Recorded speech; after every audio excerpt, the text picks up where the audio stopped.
Hola a todos, bienvenidos a un nuevo diálogo inesperado y realmente es inesperado porque el cine de este director de quien vamos a hablar en muchos casos es inesperado y especialmente cuando hablamos de las dos películas que en particular vamos a comentar en este diálogo, pues sí que hay momentos realmente inesperados y se basan, de hecho, estas películas en cuestiones que son totalmente inesperadas. Vamos a ir al año 1929 y también al año 1930 y vamos a hablar de dos películas ya clásicas y por supuesto películas que rompen moldes, que van más allá de absolutamente todo y que están dirigidas por uno de los grandes, ya no solamente del cine español o europeo, sino de la historia del cine en general, que es Luis Buñuel. Es un tema que propuso mi amigo Archie y por tanto vamos a ya saludarlo. Está al otro lado de la línea cibernética en Asturias. ¿Qué tal, Archie? Bienvenido a un nuevo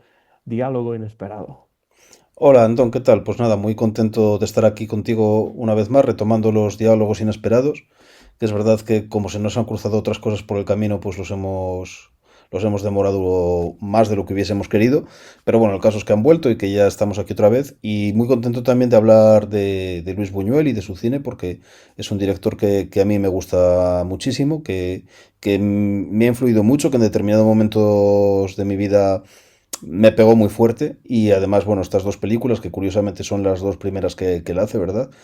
Pero que no obstante, bueno, digamos, no sé si estarás de acuerdo conmigo en que en ellas ya se ve su imaginario, lo que va a ser el imaginario posterior, y sin duda alguna, bueno, son dos películas muy importantes.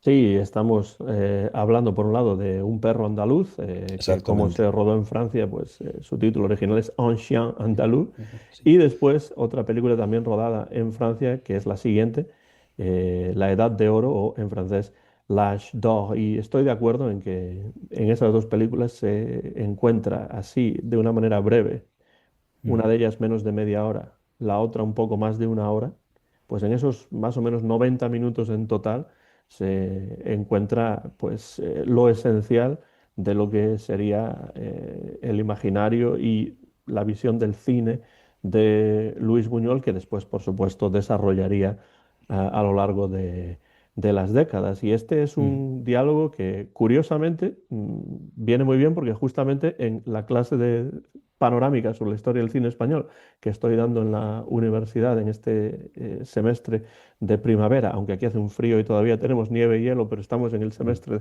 que se llama el de primavera de 2026, pues precisamente ahora mismo, esta semana, los alumnos están viendo Un perro andaluz. Así que, bueno, pues lo tengo muy fresco y, bueno, siempre es una película que me ha interesado mucho y que sorprende muchísimo a los Ujú. estudiantes. Para ellos sí que es algo totalmente inesperado encontrarse con una película de este estilo, Archie. Y bueno, dijiste que fue muy importante o que es muy importante para ti Luis Buñuel. Hablemos un poco de eso. ¿Por qué Buñuel tiene esa importancia para ti? Y después, pues podemos, si quieres, empezar Ujú. ya poniendo en contexto la creación de estas dos películas, empezando con Un perro andaluz y continuando después con La Edad de Oro.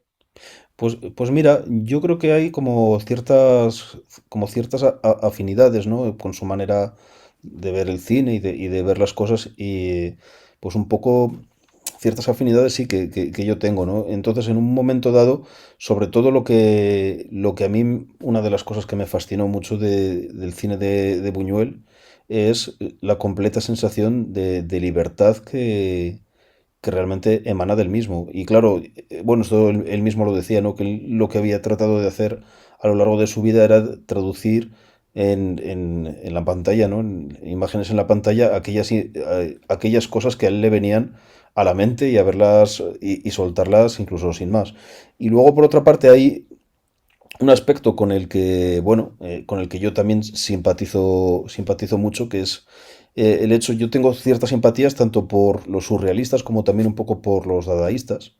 De hecho, bueno, como alguna vez creo que hemos comentado, por ejemplo, yo tengo una afinidad personal muy grande con la Sonata de Curtis Bitters, y es una obra que incluso he versionado más de una vez y tal. Ujú. Y en este caso me parece muy interesante, incluso hasta muy actual según y cómo se mire, que bueno, que esta gente al final eran personas que ellos mismos dicen que, en el caso de Buñuel, él dice que ellos no trataban tanto de crear un legado artístico o literario eh, que fuese importante, aunque bueno, si lo han hecho, pues bien, pero sino que ellos un poco lo que trataban era de, no les gustaba la sociedad en la que vivían y ellos trataban de transformarla.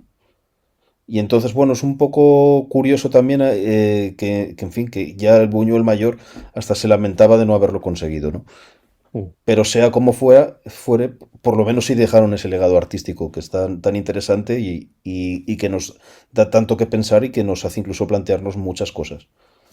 Sí, a veces se ponen etiquetas a las cosas de manera innecesaria, pero yo creo que con estas dos películas sí que el término surrealismo Mm. tiene una importancia evidente y además eh, tiene mucho que ver con la propia intención de estas dos Sí. obras. Un Buñuel que, pues a partir de 1925 vivió entre París y Madrid, con lo cual esta película es realmente una película española o una película francesa o Mm. las dos cosas o ninguna de las dos cosas.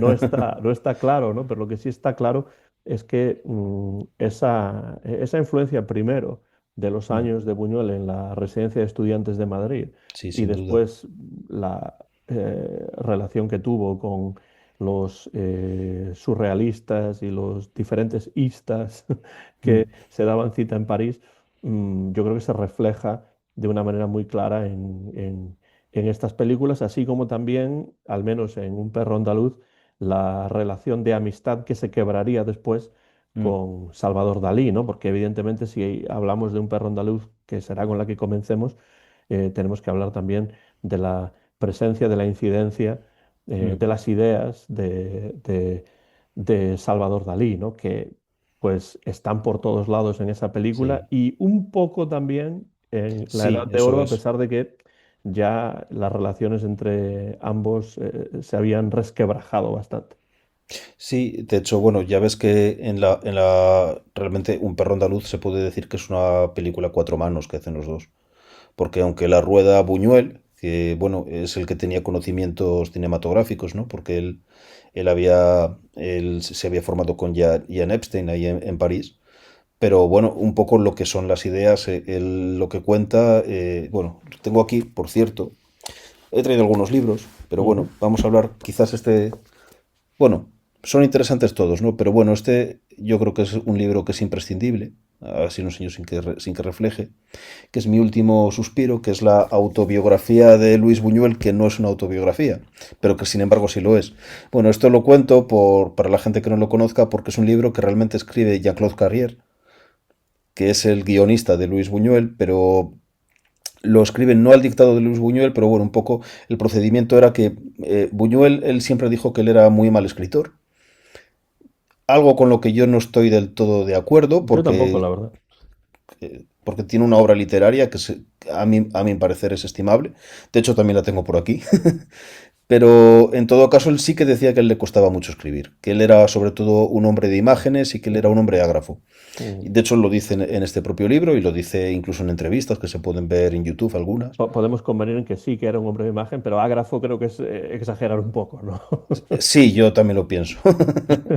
Y, y además incluso, por ejemplo, si se ve en los poemas, yo no sé si aquí hay alguno, me parece que sí, que se ve algún manuscrito de los poemas, se ve, hombre, sí se ve que eran, bueno, no sé si ahora lo encuentro, porque aquí sí que vienen varias cosas, pero bueno, pues no sé, aquí está, pero no, aquí no está, bueno, no sé, no lo encuentro ahora. Pero bueno, algún manuscrito que he visto yo de los poemas, ves que realmente él los elaboraba, los trabajaba y bueno, él sí que decía que describir le costaba mucho, pero en cualquier caso eso no quiere decir que lo hiciera mal. Eh, ¿Y por qué estaba yo ya diciendo? Ah, sí, por el libro. Entonces, el caso es que en el caso de la autobiografía, él, bueno, él decía que le costaba mucho escribir, entonces el método era, él quedaba con Jean-Claude Carrière, le iba contando su vida, Jean-Claude Carrière escribía la vida de Buñuel, pero Buñuel después revisaba. Ujú. Entonces se puede decir en propiedad que es un libro que es la autobiografía de Buñuel, aunque realmente no lo haya escrito él. Ujú. Y bueno, y de hecho, sí, está escrito en primera persona y son sus recuerdos, realmente, ¿no? Y entonces, bueno, en este libro él habla de, pues, de muchas cosas, claro, y entre ellas es interesante cosas que dice sobre Salvador Dalí. Por otros testimonios que he visto yo, no dice toda la verdad, Ujú. que esto también suele pasar en las autobiografías, que las personas siempre mienten, pero A veces queriendo y a veces sin querer, ¿no? a veces quería, exactamente, porque la memoria es verdad que es una cosa que es falible, ¿no? Por cierto, es una autobiografía muy divertida. Yo mencionaría también, hay un capítulo que él dedica solo al tabaco y el alcohol. Es un capítulo genial en el que él está hablando de cuando él fumaba, que el cigarro le acompañaba, que cuando él bebía, los cócteles que hacía. Él incluso había inventado un cóctel que se llamaba el Buñueloni. Y el capítulo Habrá que lo... probarlo, Darcy. y el capítulo lo cierra diciendo... diciendo, bueno, pues está la receta en el libro. Por Y el eso lo capítulo, digo. claro, y el capítulo lo cierra diciendo no beban ni fumen, que es malo para la salud. O sea que, vamos, genio y figura, ¿no? Y entonces, bueno, él en el libro pues sí que comenta cosas relacionadas con el origen de estas películas y cosas relacionadas también con su etapa en la residencia de estudiantes, que es una etapa formativa que yo creo que es fundamental en su vida y que nos hace explicar muy bien qué es lo que vino después. No, no sé si te parece eso a ti. Sí, sí, me parece totalmente porque es una cuestión de contenidos, pero también una cuestión de amistades y de relaciones, Claro, ¿no? exactamente. Porque era un espacio, esa residencia de estudiantes, pues realmente muy activo, con muchísimas personas interesantes y no solamente escritores, sino pues practicantes de todo tipo de artes e incluso que iban más allá del arte. Y yo creo que esas relaciones que fue creando ahí son las que realmente al final van a llevarlo a París y van a llevarlo a interesarse por un arte que, bueno, ya tenía bastantes años en esos momentos, ¿no? Porque Mm, la película del perro andaluz es de 1929, eso es. cuando ya en los Estados Unidos empezaba el cine sonoro, en Ujú. España con un poco más de lentitud, en Europa en general con un poco más Sí, de lentitud, pero realmente estas dos películas, tanto Un perro andaluz como La Edad de Oro, son dos películas que problematizan realmente mm, esa transición también del cine sí, mudo al cine sonoro. efectivamente. De hecho, La Edad de Oro es una película sonora y se dice, al menos así lo he encontrado yo en varios sitios, que es la primera película en la cual aparece además una voz en off. Sí, claro, Que eso de la primera nunca uno puede estar totalmente claro, seguro hasta que aparezca otra más hasta que antigua, pero aparezca otra, bueno, pero en principio sí, en efectivamente. Y principio además, sí. y cuando la comentemos hablaremos de eso porque no es una película sonora al uso, ¿no? Mm, Porque hay muchos momentos en los cuales pues realmente es una película muda, pero mm. tiene momentos sonoros y tiene momentos en los que lo que se ve en la pantalla pues no tiene nada que ver con lo que se escucha, con lo cual sí que eso de la voz en off que comentas está ahí presente. Las dos películas son, desde luego, muy sorprendentes. Mm. La respuesta de mis alumnos en general cuando presento un perro andaluz es que no se enteran absolutamente de nada. Y yo les digo, bueno, en principio esa es la intención Claro, sí, sí, es que es de la así. película, ¿no? Romper Sí. esas expectativas y que realmente, pues, esta idea de la linealidad Mm. de la narración, pues se rompa de la misma manera que se rompió también en la literatura, Buñuel está tratando de hacer lo mismo en, en- en el medio cinematográfico. ¿Tú por qué crees, Archie, que a Buñuel en esta época inicial, y yo creo que a lo largo realmente de toda su carrera, pero en esta época inicial muy específicamente, ¿por qué crees que le atraía tanto el surrealismo? Pues yo creo que la cosa viene de atrás, viene precisamente de esta época de la residencia de estudiantes. Y yo creo que es una cuestión que incluso tiene que ver hasta si nos ponemos hasta con cuestiones de su infancia. Yo creo que incluso es un tema que incluso a nivel cultural en España mm, cala bastante, ¿no? Yo Ujú. creo que que incluso tiene que ver con ciertos factores. Es que, claro, me estoy yendo muy atrás, por ordenar ideas, pero yo creo que tiene que ver incluso con el. Él lo explica en autobiografía. Ujú. Él dice que él nació en la Edad Media. Y ciertamente no es una exageración, es que España en aquella época era prácticamente la Edad Media porque aquí la industrialización entró muy tarde, estaba el peso terrible en muchos aspectos de la vida, o un peso muy importante de la Iglesia Católica, como también fue en la formación de Buñuel, que estudió en los jesuitas. Y claro, de alguna manera, yo entiendo que él, al entrar en la residencia de estudiantes, conocer a Lorca, que fue una cuestión fundamental en su vida. Él mismo lo reconoce, dice que fue un poco el que le transformó de un bruto aragonés, además él se define así, eh, a una persona con una serie de intereses, ¿no? Fue el que le descubrió la poesía, el que le descubrió, bueno, pues una serie de cosas. Y de alguna manera fue como esa transición a entrar en la modernidad, ¿no? Y entonces, de alguna forma, yo creo que era un mundo de pulsiones muy irracionales, porque al fin y al cabo, ten en cuenta que estamos hablando de una serie de valores, los que había en la sociedad española de la época, que eran muy irracionales, y una reacción también contra ellos, porque era una sociedad que él se dio cuenta de que era una sociedad injusta. Ujú. Entonces yo creo que eso tiene bastante que ver. Y luego también creo que influye mucho, y por eso digo que es una cuestión cultural que no estaba solo en él, había un pozo en el ambiente. Ujú. Porque el propio Lorca, desde luego, tiene elementos surrealistas, de hecho, poeta en Nueva York, ¿no? Por Ujú. ejemplo. El Dalí no hablemos, pero incluso antes que todos ellos está el Ramón Gómez de la Serna, que es un poco el que es de alguna manera, bueno, el mentor de Buñuel en los primeros años. Y claro, Ramón Gómez de la Serna no se llamaba surrealista a sí mismo, pero lo que estaba haciendo era surrealismo también. Ujú. Sí, lo de Gómez de la Serna es muy interesante porque en muchos sentidos es un catalizador del surrealismo, de la modernidad, de las vanguardias, es decir, todas estas vanguardias Mm, de esa época, años 20, años 30, pues todas ellas de alguna manera pasan en España por Ramón Gómez de la Serna y de hecho, si no me equivoco, la primera vez que se presentó, o una de las primeras veces que se presentó en España una película sonora, que fue El mm. cantor de jazz de Al Jolson, pues se encargó de ello en Madrid Eh, el propio Ramón Gómez de la Serna. Entonces estaba ahí, que de hecho incluso se pintó la cara eh, mm. al estilo de Al Jolson para hacerlo cosa típica de la época, pero desde luego deleznable en la Sí, claro. actualidad, ¿no? Pero Sí. el caso es que todo ello pasa por Ramón Gómez de la Serna.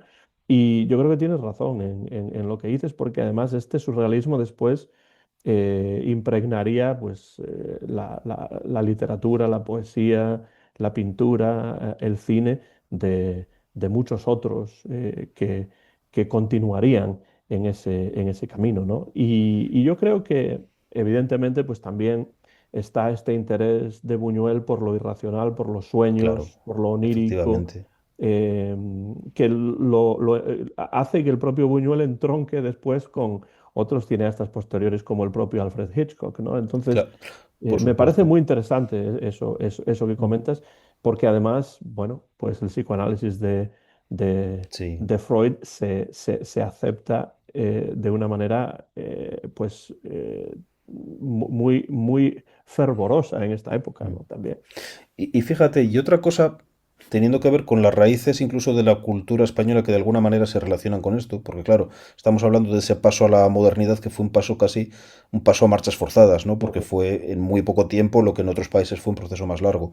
Mm, pero incluso yendo más atrás, al final, Buñuel como debuta, no como cineasta, pero sí su debut, vamos a decir, realizando una puesta en escena de una obra teatral, fue precisamente el retablo de Maese Pedro de Manuel de Falla. Ujú. Y al final es que también hay unas raíces quijotescas en todo esto. Ujú. Es que en el fondo todo esto que hablamos de lo irracional frente a lo racional, de reaccionar frente a una sociedad que se cree injusta y que por lo tanto vamos a tratar de buscar otro tipo de valores que pueden estar en lo irracional o en la ensoñación incluso, pues es que en el fondo el Quijote de alguna forma también los anuncia, no sé si te parece Sí, así. sí, sí, estoy totalmente de acuerdo con eso. Y en ese sentido, claro, Cervantes aparece como siempre, como, pues se podría decir como visionario, si se Mm, quiere, pero también como alguien que de alguna manera siglos antes de que todo ello ocurra, ya está apuntando hacia ese lugar, ¿no? Sí, Ya sea de una eso es. manera consciente o no, esto ya no importa, pero sí es cierto que muchas de estas cosas que estás comentando se pueden rastrear en el propio Quijote e incluso en otras obras de Cervantes. Entonces es muy curioso y creo que es si es una coincidencia, es una coincidencia feliz el hecho de Sí. que ese sea su inicio con el retablo de Maese Pedro. Claro, y luego, por supuesto, también lo podríamos relacionar con otro aragonés célebre como es Francisco de Goya, ¿no? Ujú, Porque al final todo lo que son las pinturas negras, todo esto que está sobre todo en los grabados, ujú. esta idea de las brujas, esta idea de todo esto que Los aparece, sueños pues al también. fin, claro, al final hay una crítica también hacia la sociedad que él vivía, pero también es una crítica en la que se utilizan estas imágenes irracionales para poner de manifiesto sus contradicciones, ¿no? Ujú. Y todo esto, de alguna manera, Archie cristaliza en esta película de 1929, que en Eso realidad es es. un cortometraje mudo, Mm. rodado en Francia. La madre de Buñuel proporcionó una buena parte del presupuesto Sí, para... la sablearon a la pobre, yo creo que, Sí, que sí. ella no sabía dónde se estaba metiendo. Pues ella en parte es productora de la película Sí. porque da el dinero, gran parte del dinero para ello. Y, y es una película en la que realmente cristaliza todo Mm, esto porque es una película que tiene un guión escrito, como tú decías antes, a cuatro manos por Buñuel y Dalí, un guión que escribieron, según parece, simplemente en 6 días, mm, basándose en imágenes extraídas de sueños que ambos habían tenido o tenían en esos momentos. Y una cosa que me parece muy interesante, que es por lo que yo creo que esta idea de surrealismo sí que debe aplicarse de una manera completa a Un perro andaluz, es el hecho de que el guión se aleja conscientemente de ideas que pudiesen explicarse de una manera racional, ¿no? Como mm, parte de una historia, porque lo que hay aquí es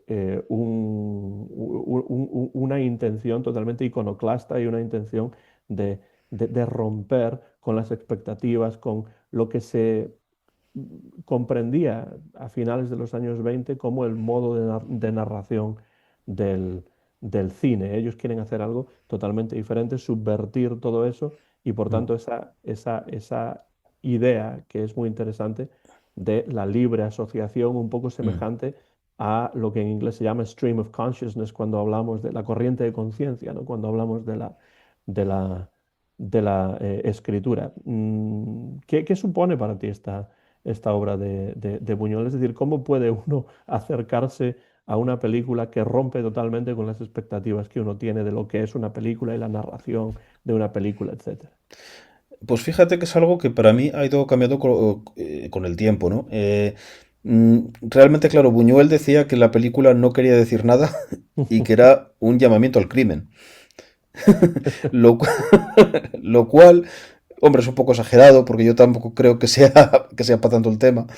Pero una cosa sí tiene, al fin y al cabo sí que es un intento claro de subvertir todo aquello que se consideraba de alguna forma sagrado en la sociedad en la que ellos vivían. Ujú, Claro, esto es una cosa que también podemos verle elementos comunes con el dadaísmo sobre todo, quizás un poco con el futurismo, pero especialmente con el dadaísmo, creo yo. Pero en todo caso, bueno, es verdad que es una cosa que es muy clara de aquel tiempo, porque bueno, ellos estaban muy disconformes con lo que veían, ¿no? Y entonces, claro, de cara a cómo aproximarnos hoy día a ello, a mí me pasa una cosa, yo no sé si te pasa a ti, que lo siento Buñuel, pero yo cuanto más la veo, le veo una más narratividad. sí, bueno, esa es una cuestión que también he comentado con los alumnos, porque algunos de ellos Mm, decían, bueno, pero en algunos momentos sí que pasan cosas. Digo, hombre, sí, algo tiene que pasar, ¿no? Lo claro. que pasa es que la pregunta aquí es si realmente eso es algo que nosotros ponemos ahí al ver la película porque Efectivamente. necesitamos ese tipo de conexión entre unas imágenes y otras para tener una historia, o si realmente está ahí en el propio guión de Buñuel, porque yo creo que lo que ellos intentaban era alejarse todo lo posible de eso, Mm. pero es posible realmente hacer una película en la que no haya conexión de principio a fin entre Claro. unas escenas y otras. Yo creo que es muy complicado. Bueno, pero de hecho, como pasa muchas veces con las vanguardias experimentales, se consiga o no hacer eso, ya solo que se plantee, Ujú, ya es algo que en sí es interesante. ujú, Y bueno, yo ya te digo, es verdad que con el tiempo, claro, la primera vez que vi la película yo creo que me quedé como tus alumnos, que fue en plan, dices, esto me ha gustado, me ha sugerido muchas cosas, me ha ujú. impactado, pero no sé qué ha pasado aquí. ¿Cuándo la viste por primera vez, por cierto? Jo, pues yo creo que hará, estaba yo en la universidad, o sea que hará bien a gusto, pues 25 años puede Sí, hacer. yo la vi justo, pues más o menos en la época de la universidad, pero no en una clase, o sea, simplemente coincidió que estaba en la universidad cuando la vi. La Sí, vi igual que yo. en casa de mi tío, que la tenía pienso que en una edición de VHS, pero no estoy seguro.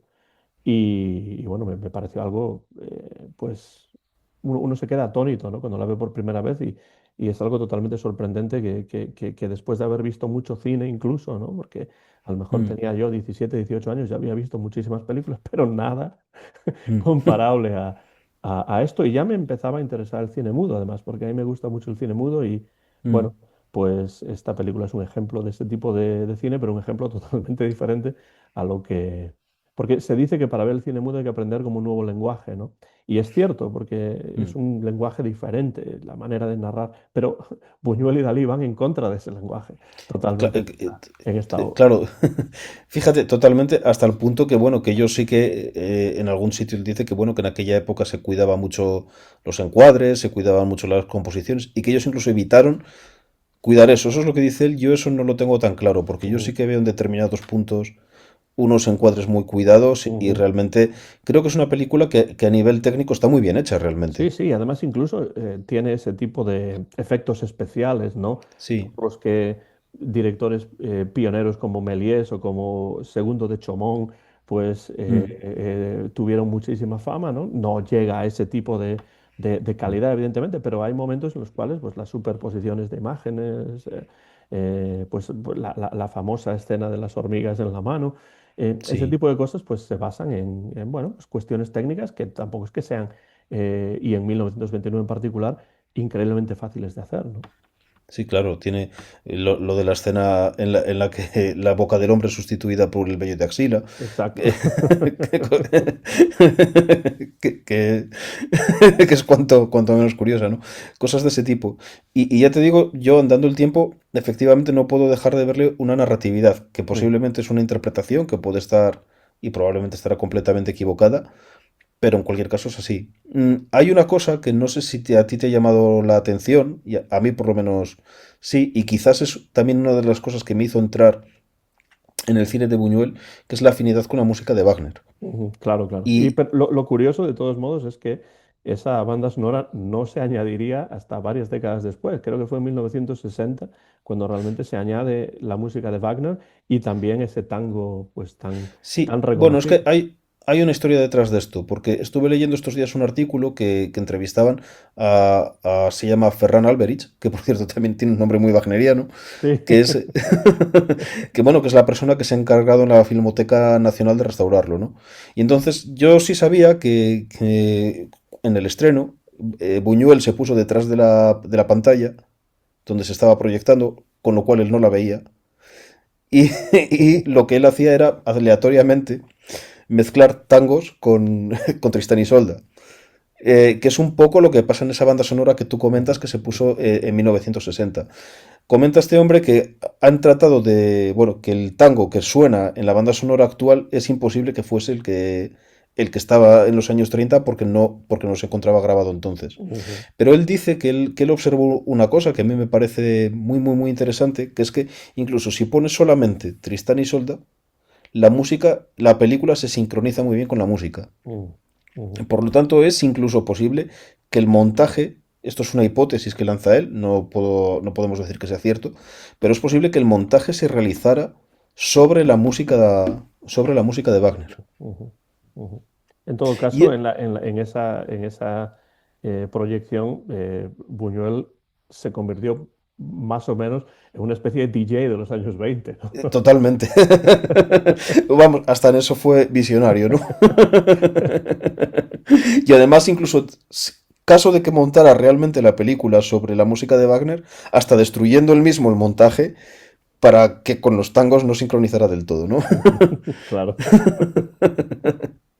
Y bueno, sí que hay una cosa que en este sentido puede reforzar esta idea, porque él, por ejemplo, lo cuenta en Mi último suspiro, que él dice que él cuando hablaba con el actor protagonista, con Gastón Modot, o Gastón Modot es el de la No, Edad de Oro, Modot no estoy mezclando. es el de la Esta Edad de Edad de Oro, Oro. sí. Bueno, el del perro andaluz, no me acuerdo ahora cómo se llama. Bueno, que él le decía, mira por la ventana como si estuvieras escuchando música de Wagner.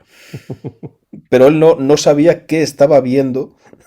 Más, o sea, no sabía que estaba este ser andrógino, que después es atropellado, ¿no? Él no sabía nada de eso. Entonces, claro, de alguna manera sí que esto puede reforzar esa idea de que él estuviese con esa música en mente cuando lo hace.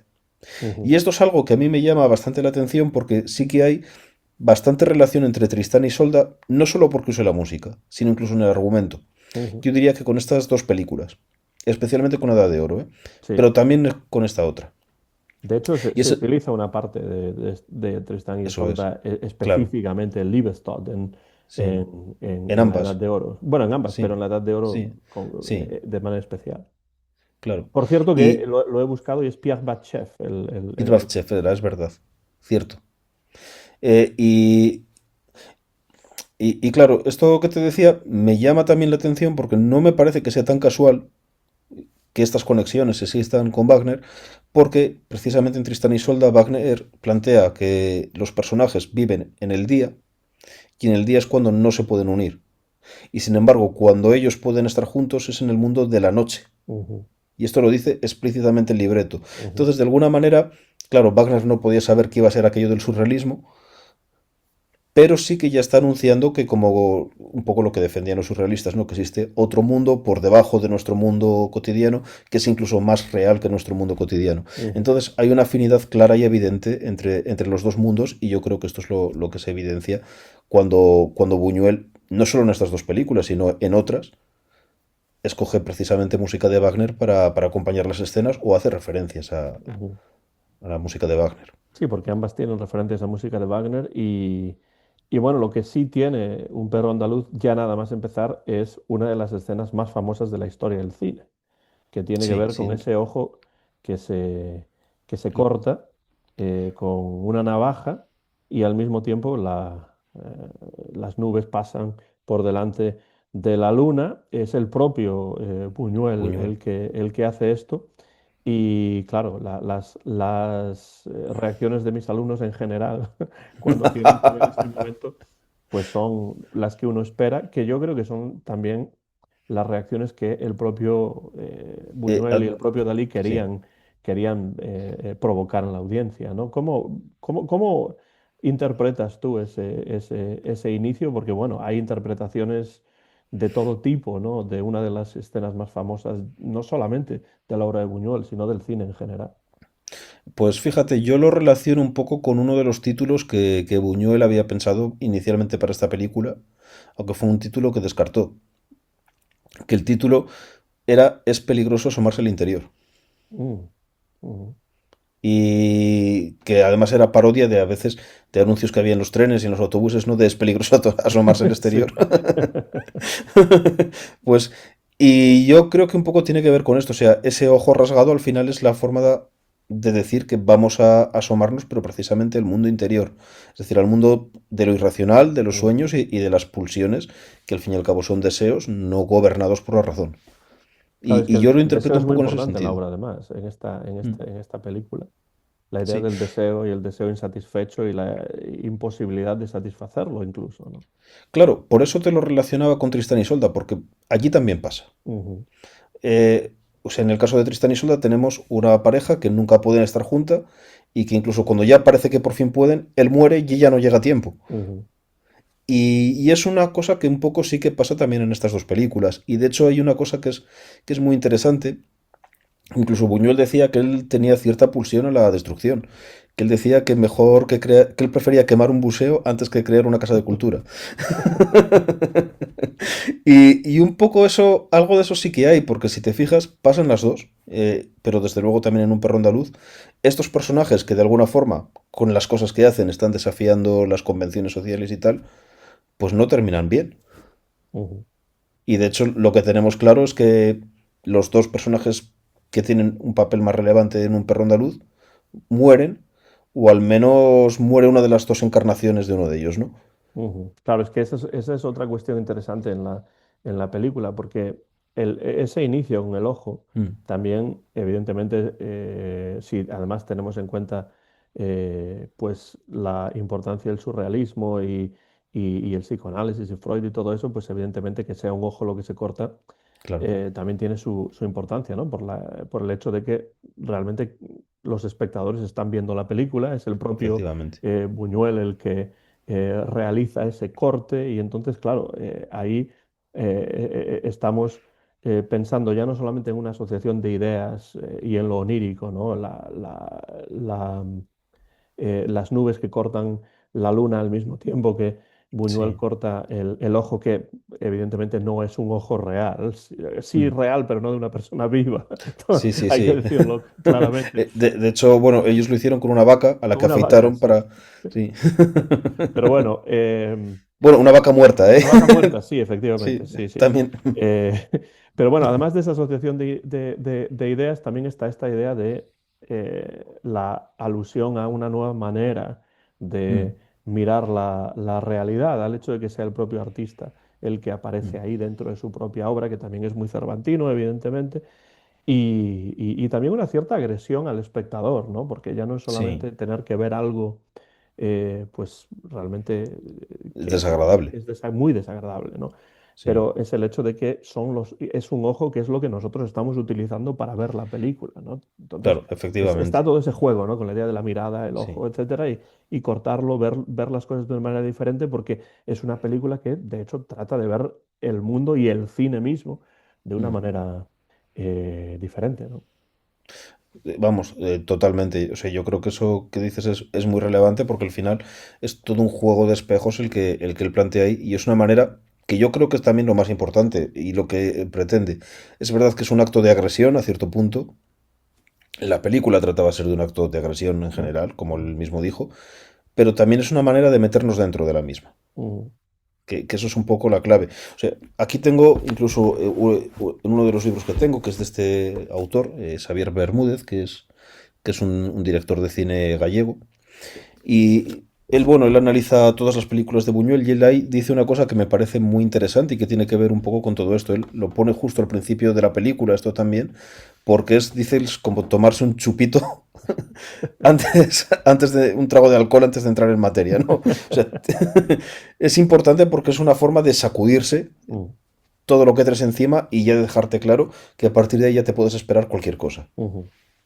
Claro, y la relación con el sueño, a partir de ahí, es muy Mm, importante porque, o sea, lo onírico realmente está presente prácticamente en todos los momentos de la película, que a veces parece un sueño o una pesadilla o esas asociaciones que ocurren en los sueños, o sea, los sueños mm, realmente están basados, lógicamente, en la realidad porque tienen que ver con lo que nosotros vivimos, pero al mismo tiempo no hay una linealidad narrativa en un sueño, ¿no? Esta idea, por ejemplo, en la película, del mm. momento en el que abren la puerta de, de un piso, ¿no? Y en lugar de estar en el pasillo, pues está en una playa, ¿no? Esto ocurre en los sueños sin ninguna solución de continuidad, pero evidentemente no en la vida real, ¿no? Entonces, ahí tenemos un ejemplo de un elemento onírico, pero yo creo que realmente toda la película está montada, además de, quizá en relación a la música de Wagner, también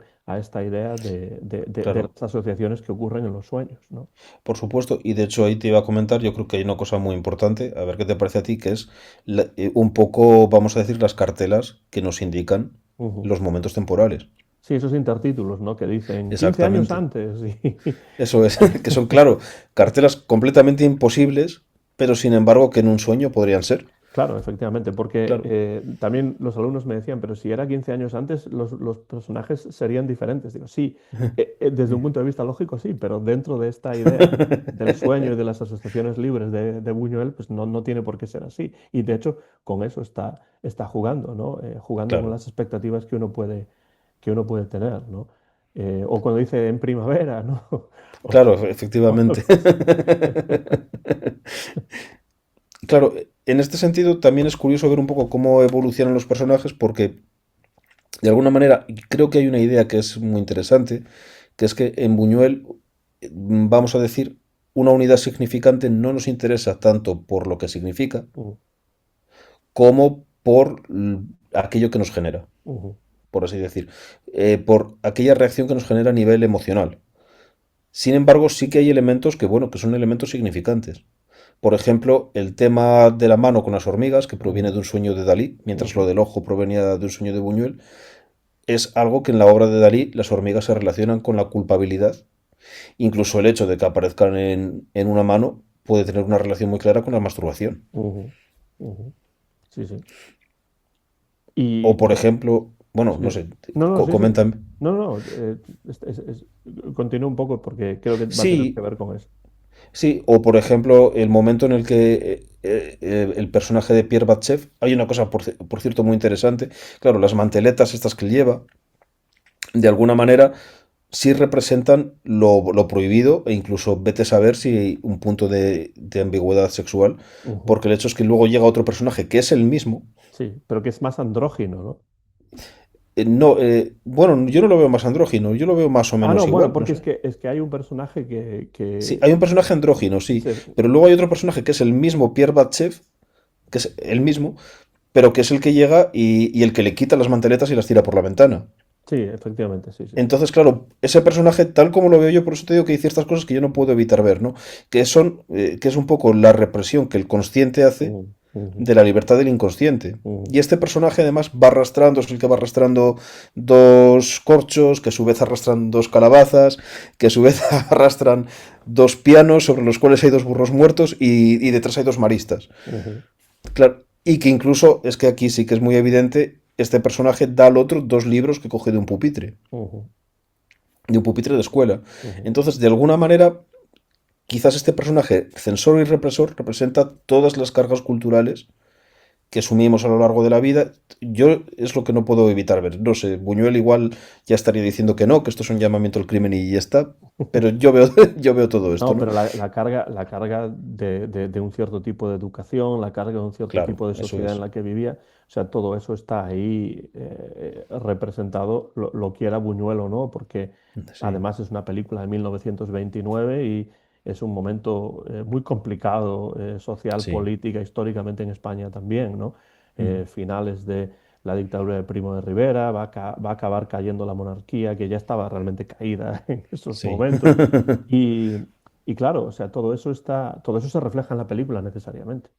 Bueno, y el auge del fascismo en toda Europa, que vamos a decir que no tanto en esta película, pero bueno, en la siguiente hasta hubo ciertos problemas, porque, en fin, porque pegaron fuego al cine. A ver, o sea, no, no, no fue ninguna broma. Y de Y, hecho, al y final, tiraron tinta a la pantalla. a la pantalla y rompieron cuadros surrealistas que también había y entonces, bueno, y fueron grupos fascistas que había. Entonces, claro, todo esto un poco tiene que ver. E incluso, fíjate, volviendo otra vez a la película y a los símbolos que hay uno que también a mí se me hace muy transparente, que es el hecho de que este personaje, que de alguna manera representa, vamos a decir, el consciente del otro, le entrega unos libros escolares que en las manos del otro se convierten en pistolas Ujú, y mata al propio personaje que se los ha dado, ujú. que es el mismo.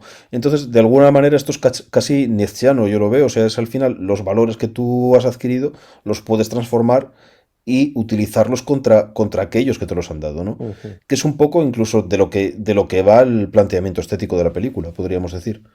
Sí, sí, eso es algo muy, muy, muy sorprendente también para mis alumnos porque no saben quiénes son estos personajes, ¿no? O sea, cómo de repente este personaje dispara al otro, que es el mismo, pues todo ese es el juego de espejos del que hablabas Claro, anteriormente y que sirve para reflejar en imágenes unas ideas muy complejas, que tienen muchas aristas y que si las fuésemos a describir, pues nos llevaría muchísimo más tiempo con palabras de lo que a él le lleva en la propia película. Y yo creo que una de las cosas, Archie, y creo que esto ya lo apuntaste tú hace un momento, una de las cosas que unen a las dos películas, ¿no? Un puente que hay entre las dos películas es la idea de deseo, ¿no? La idea de Sí, está claro. deseo, pues un deseo insatisfecho, frustrante, y un deseo que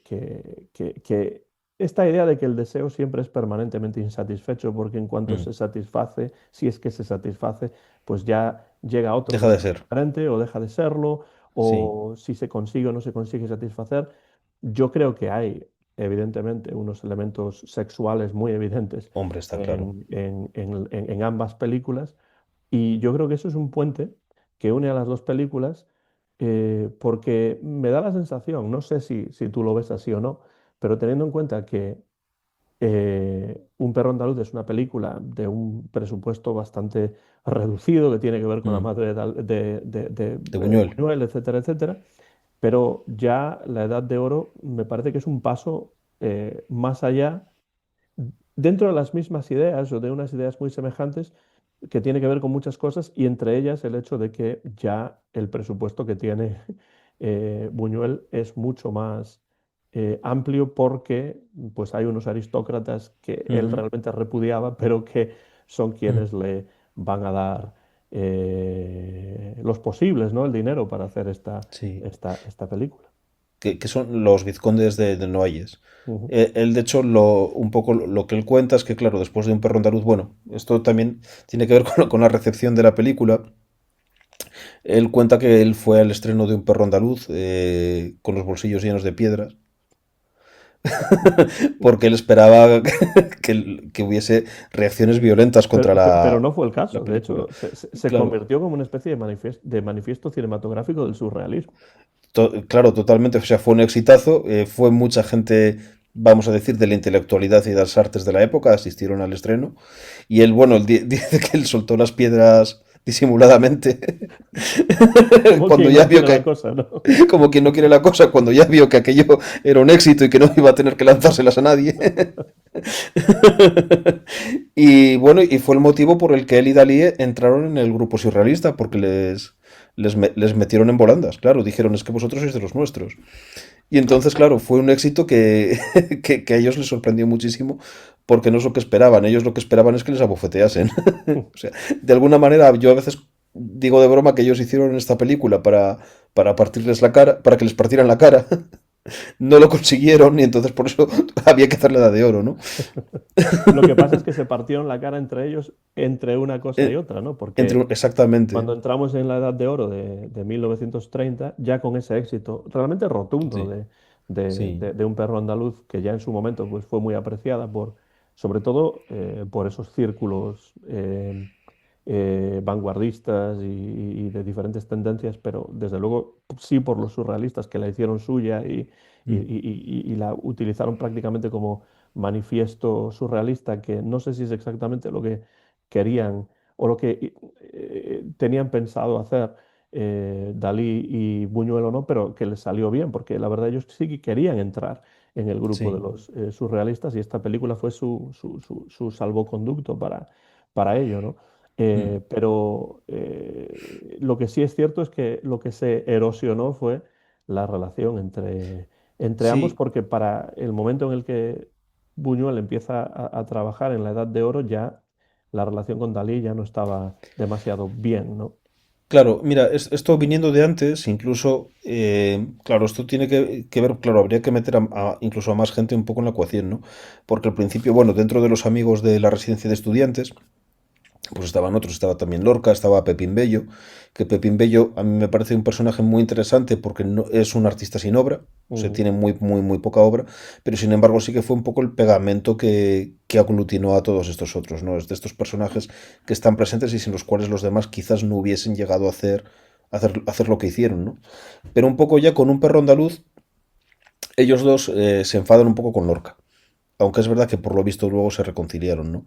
Y la cosa es que Lorca pensó que el perro andaluz del título era él. Sí, aunque Buñuel dijo por activa y por pasiva que no era Sí, cierto, que ya él había eso escrito es. unos poemas anteriormente y Sí. que ahí estaba la idea del perro andaluz. Y de hecho, la película se llama Un perro andaluz porque en ella no aparece ni un perro No, ni, ni un ni andaluz. mucho menos un perro andaluz, ¿no? Claro, dice que no había ni perros ni andaluces. Entonces fue por lo que dijeron. Pero bueno, no obstante, bueno, Lorca estaba un poco picado con este tema. Y tal vez, claro, ahí había ciertas tensiones porque, bueno, como se sabe, Lorca estaba enamorado de Dalí, pero Dalí tenía sus dudas, no le hacía caso y de alguna manera Buñuel un poco se metió entre los dos. Buñuel, en este caso, no es que... Buñuel no era una persona homosexual, pero bueno, sí que de alguna manera él atrajo a Dalí un poco a su esfera, ¿no? Y el caso es que después con la Edad de Oro, pues efectivamente ahí, entre ellos dos las cosas ya no eran igual. De hecho, Buñuel cuenta que cuando ya consiguió la financiación por parte de estos vizcondes, que por cierto eran, y esto también es un dato relevante, ellos eran descendientes del Marqués de Sade, Ujú, y Buñuel fue justo en esta época cuando descubrió el Marqués de Sade, que es una influencia además importante en la propia película. ujú, Y de hecho, bueno, eso ya lo hablaremos después, pero el epílogo de la película es una cita directa a una obra del Marqués de Sade. sí. Entonces, él fue a reunirse con Dalí de nuevo en Cadaqués, estuvieron discutiendo ideas y todo esto que pasaba en la primera película, en Un perro andaluz, cuando uno soltaba una idea y al otro le parecía bien y prácticamente no hubo censura de uno para otro porque ambos se veían en muy buena sintonía, aquí ocurría todo lo contrario, ¿no? Ujú, Entonces, bueno, luego también esto, Buñuel se pregunta en la autobiografía si esto tiene que ver con la influencia de Gala, a la cual quizás Dalí ya en aquel momento estaba conociendo. Creo que ujú. ya eran novios de aquella, ahora que lo dices. Puede que sí, creo que ya eran novios. Y bueno, y está la anécdota hasta que se sabe más adelante que fue un momento en el que ellos ya se distanciaron, ¿no? Que fue que Buñuel intentó estrangular a Gala. Ujú. Y que él siempre insiste que él solo quería ver cómo la lengua de ella brotaba entre sus dientes, pero que no la quería matar. Bueno, no es una buena manera de impresionar a Dalí positivamente, desde luego. No, vamos a decir que eso no hace amigos. Entre O otras sea, muchas cosas que podríamos comentar. claro, o sea, el que no, no estranguléis a la No, novia de vuestros amigos ni a porque nadie, no, ni a la novia, ni a al nadie, novio, ni a ni- nadie en no, absoluto. no estranguléis a nadie, pero si queréis seguir Ni teniendo a amigos, no vosotros mismos tampoco. tampoco, no. Pero vamos, sea como fuere, el caso es que a Buñuel Gala no le entró bien por el ojo y viceversa, o sea, esos dos nunca se Ujú, llevaron bien. Es verdad que Gala es muy importante, entiendo yo, en lo que va a ser la trayectoria de Dalí ujú, posterior, porque no solo fue su pareja, sino que fue, se puede decir que su manager, ujú. y Sí, sí. fue la persona que construyó al personaje que es el Dalí más conocido, este Dalí tan estrambótico y tal, pues al final era un Dalí que era una pose. El Dalí que conocieron los estadounidenses, por así Sí, decirlo. sí, eso es. Y era un Dalí que, bueno, que era un personaje inventado que él representaba, no era, Ujú, Dalí de verdad no era así. Y claro, y todo esto a Buñuel pues no le cerraba mucho, o sea, y entonces, bueno, estaban un poco en esta época, ¿no? Sí es verdad que por lo visto hay evidencia a través de la correspondencia de que hay más ideas de Dalí en la película de las que Buñuel quería reconocer. O ujú. sea, Buñuel Sí. decía que lo que había de Dalí en la película era este personaje que aparece como con un trozo de pan enorme, ¿no?, en la cabeza, que está al Igual que lado de la una estatua. estatua que... Sí. Sí, una estatua que también lo tiene. Pero claro, por lo visto hay más cosas y son cosas que encajan un poco en la idea de plantear el marco general de la película, un poco la estructura general, que aparezca este documental sobre Roma, por ejemplo, o también incluso la idea del primer plano de la bragueta o de la cara del hombre ensangrentado, ¿no? Ujú. Y son ideas que sí que encajan bastante con Dalí e incluso son ideas, por lo menos la cara del hombre ensangrentado, que hasta tiene una relación con un perro andaluz donde también hay un personaje que en pleno deseo sexual también está sangrando por la boca en este caso, ¿no? Ujú. Entonces, bueno, hay cosas que están un poco en relación. Y bueno, pero el caso es que, más allá de esto, que son ideas que algunas de ellas Dalí le envió a Buñuel por carta, Y sí, por esto Dalí aparece acreditado en una película. Dalí no participó directamente en la elaboración, o por lo menos en el rodaje Claro, de la pero misma. la idea de que Dalí hubiese recibido crédito simplemente por esa escena del pan en la Mm. cabeza, eso es totalmente falso, porque Es falso, no sí. tendría mucho sentido que se le diese o Claro, que le diesen crédito por eso si solamente claro, presentó esa hubiera sido idea. eso. Mm. Evidentemente su huella es mucho más profunda en la película que eso.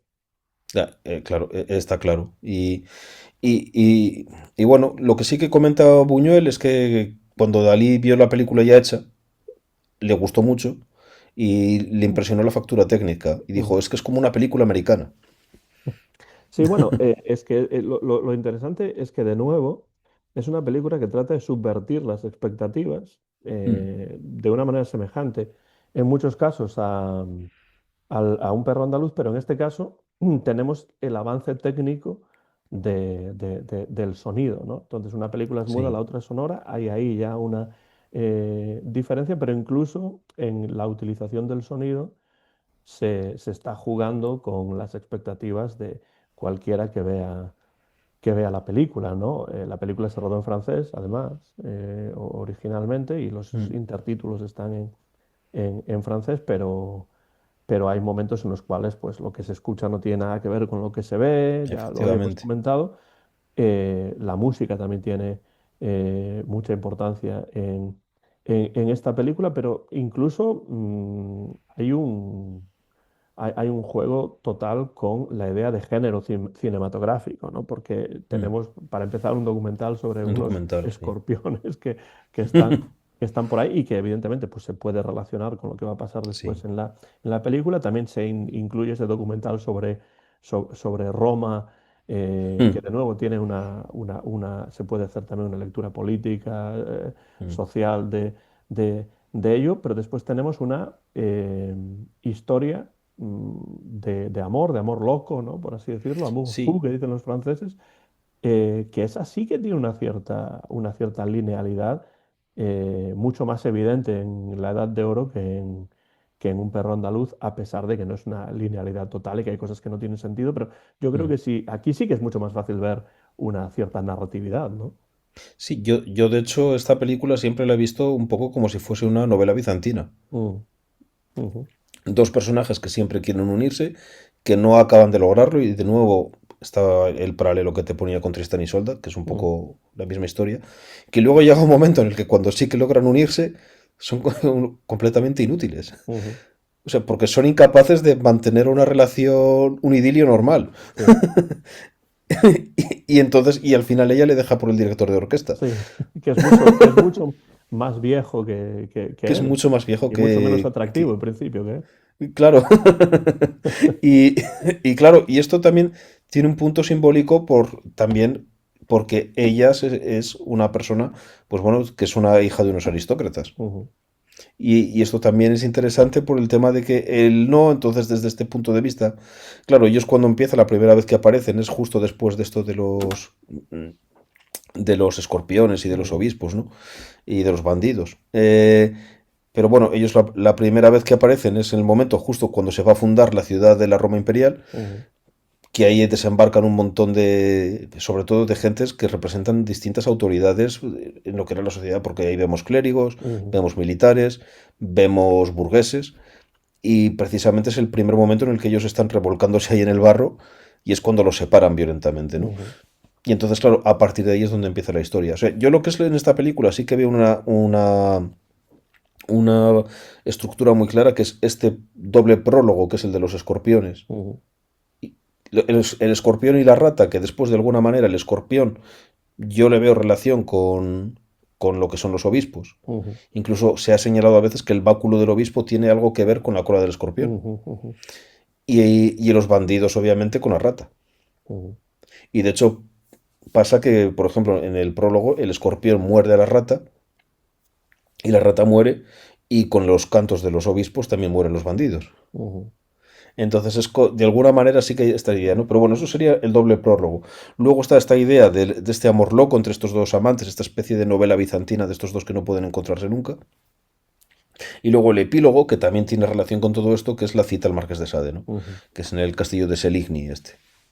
Realmente la relación entre estos dos personajes es curiosa de nuevo desde ese punto de vista de la imposibilidad de satisfacer el deseo, ¿no? Sí. Que es una de es una de las ideas que más interesan a Buñuel, no solamente en estos inicios de su carrera, sino realmente a lo largo de toda su filmografía, ¿no? Y entonces Mm, utiliza esa historia, esa idea de una historia en principio bastante convencional, pero dándole unas ciertas vueltas de mm, tuerca, pues para hacer una crítica total a todos los diferentes estamentos, como tú comentabas, la iglesia, los políticos, sobre todo la- la burguesía, la aristocracia también, mm. teniendo en cuenta que además son aristócratas Los los que que pagan. pagados por este, que por lo que parece eran aristócratas que eran mecenas de las artes, pero una vez al año, creo daban dinero para que se hiciese una película, ¿no? Entonces, Sí. este año pues le toca la película de Buñuel y entonces él aprovecha todo esto para hacer estas críticas que son críticas muy obvias en algunos casos y muy duras también, en un Mm. momento también de mucha complejidad social, política, Sí, histórica en España, a pesar de que la película, por supuesto, se rueda en Francia. claro, fíjate que sobre la película Buñuel dice que ellos le dieron libertad creativa total, pero que solo le pusieron una condición, que es que la música la tenía que hacer Stravinsky. Pero no fue el caso. No fue el caso porque Buñuel se negó. Sí. Porque, y yo creo que, bueno, oye, Stravinsky es un gran compositor, no voy yo a descubrirlo ahora, pero yo creo que Buñuel acertó porque efectivamente eran incompatibles. Ujú, Stravinsky era una persona muy religiosa, o sea que fue la razón además por la que Buñuel se negó. Entonces es que ya no hay más que hablar. Y luego incluso Stravinsky, como he sabido después, aunque esto no sé por qué a veces no se dice, pero Stravinsky tenía o tuvo en determinados momentos claras simpatías por el fascismo. ujú. Sí, sí. Entonces, entonces, claro, no pegaba nada, no pegaba nada ahí Stravinsky, ¿no? Y entonces, bueno, fue cuando le dijeron, bueno, pues escoja usted al músico. Y es cuando él puso la banda sonora, que por cierto, esto lo hablaremos después, me parece una banda sonora muy bien elegida. Ujú. Sí, sí. Sí, bueno, si quieres podemos hablar de la banda sonora Sí, porque no, bueno, entre otras cosas, pero también esto que comentabas tú, creo que me parece más interesante incluso antes hablar de todo el tema de lo que tú dices, de que es una crítica demoledora contra todo. sí, es que Y claro, realmente no deja títere con cabeza, por así claro. decirlo, en esta película. De Una hecho, a película que mí, además se llama La Edad de Oro, con lo cual la edad de oro. tendremos que también entrar en el título, ¿no?